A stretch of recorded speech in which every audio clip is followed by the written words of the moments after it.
What if I told you that the story of Jesus we were taught wasn't wrong, but just incomplete? I mean, what if the way we experience time itself has been altered, reshaped, and reorganized? Most people out there don't even know it, much less question it.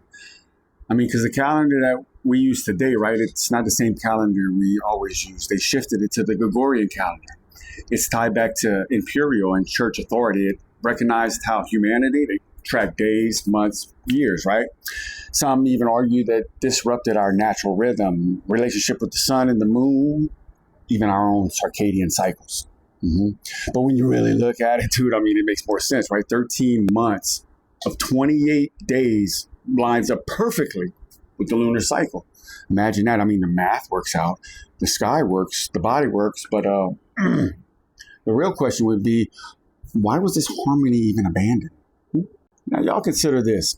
Ancient civilizations were deeply connected to the earth and to the heavens, right? I mean, they watched the stars, not for entertainment, but for understanding. They tracked seasons, energy, consciousness, and cycles of creation itself. These were not primitive people by any means struggling through history. They had knowledge of geometry, resonance, free energy, and source itself. And modern society barely even remembers that.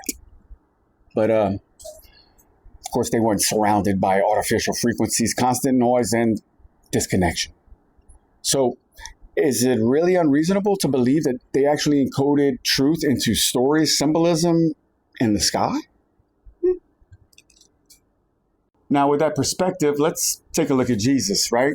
Because we were taught that he was born on December 25th and laid in a manger. Some take that literally, others take that as symbolism, right? But what if the story was celestial? Now, y'all check this out. The virgin birth could actually point to Virgo, the virgin constellation, which rises just before winter solstice.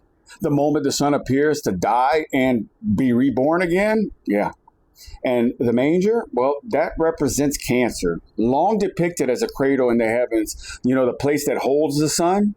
So maybe the Son of God is not spelled S-O-N, but spelled S-U-N, and it's the cradle as it cradles the sun as light returns to the world. You think that's random? That's storytelling, because that actually mirrors the sky. And then when you get the 12 apostles, right? The 12 apostles that surround Jesus, that's 12 zodiac signs, 12 months, right? Because ancient cultures constantly use 12 to represent cosmic order. But if Jesus stands right in the middle of those 12, wouldn't that make him the 13th? And here's where things get very, very interesting. The 13th sign? Ophiuchus. I hope I'm saying that right, but nonetheless, it's the serpent bearer, right? The one who holds the serpent. In Gnostic scriptures, Jesus wasn't portrayed as a gatekeeper of obedience, but he was an illuminator. The serpent in the garden wasn't evil. It brought knowledge, gnosis, awareness. Eating from the tree isn't a fall, but an awakening. That's why this archetype was buried. Because knowledge actually frees people. I mean, even the name Lucifer means light bearer, if you saw my last video. And in Revelations, Jesus refers to himself as the bright and morning star, the bringer of light. Imagine that. But not for opposition or as an opposition, right? But as an illumination itself. These symbols overlap for a reason.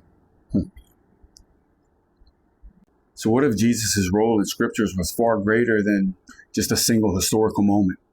What if it represented enlightenment, awakening? The realization that divinity isn't separate from you because you are the Son of God, not by permission, but by nature. Look, this isn't about tearing down any belief system, okay? This is about expanding understanding. We already know that history, well, it's been edited a lot. We already see the remnants of lost civilizations, erased empires, and advanced technology left behind in stone, star maps, and architecture, right?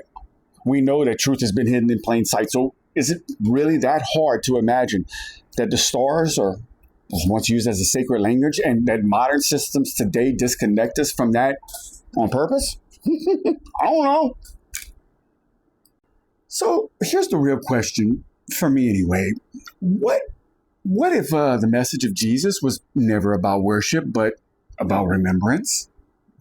I mean, what if the kingdom of God was never somewhere else out there, but within you?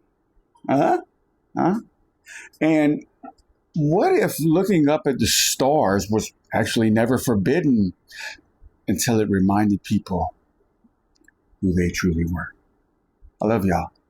I'll see you on the next one. Later.